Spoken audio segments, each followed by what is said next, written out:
कहतानी नु एगो पोती बारी गीत एगो गौले बानी त का त दादी पूरा गा दी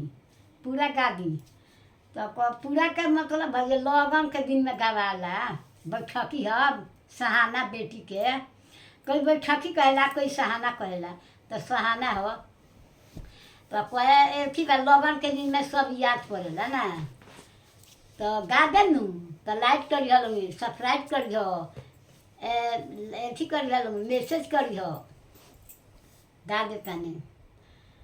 आमले मीठी महुइया हो बाबा आमले मीठी महुइया हो बाबा आहो बाबा लागी गइले महुअनी कच सजन लोगावा घेरी अइले आहो बाबा लागी गइले महुअनी कच सजन लोगावा घेरी अइले।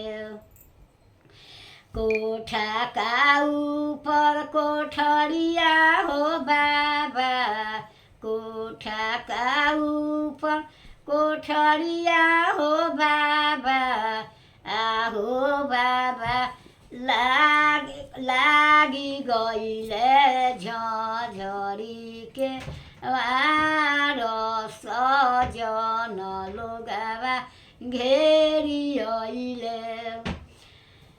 ताही कोठरी सुतेले पापा हो अपन पापा ताही कोठरी सुतेले चाचा हो अपन चाचा आहो चाचा काहे रे सुतेल नीर भेद सजन लोगावा घेरी अइले आहो पापा काहे रे सुतेल नीर भेद सजन लोगावा घेरी अइले।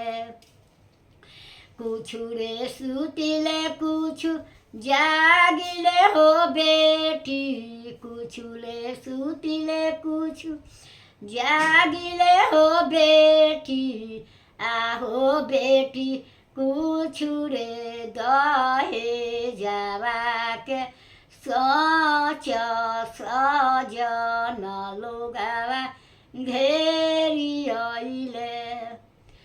आतना दहेज पापा काहे के दिहलो आतना दहेज पापा काहे के दिहलो आहो पापा सोनेरू छुरिएरू सेलेगा माद सजन लोगावा घेरी अइले आहो पापा सोने छुरिएरू सेलेगा माद सजन लोगावा घेरी अइले। सोनावा तुराई पापा छुरिया बनवले सोनावा तुराई पापा छुरिया बनवले आहो बेटी लेहुना कवन दुला हाथ छुरिया जबरे कवन दुला हाथ छुरिया लिहले जबरे कवन दुला हाथ छुरिया लिहले आहो बाबा नई नई करले सलाम सजन लोगावा घेरी अइले आहो पापा जल न जबरे कमन दुला हाथ छुरिया लिहले आहो पापा नई नई करले सलाम सजन लोगावा घेरी अइले। ये पूरा गीत गा देनी। अब अपन सीखत रहलूँ आ लाइक कर लूँगी ना सब ऐसी मैसेज कर लूँगी जे हाँ दादी अच्छा बागी। हमरा के गरीब के लड़की के रहनी आ गरीबे के घर में वही आ गरीबे में अभी बानी। ये गरीब से ऊपर ना कर देवलगी का आ कि अभी खाली गाने सुनवलगी हमारे पोता पोती बेटा पतो सब लोग लाइक करो। जब गरीबी से तनी तनी एहू समय में तनी ऊपर आई तनी सुख शांति होखो।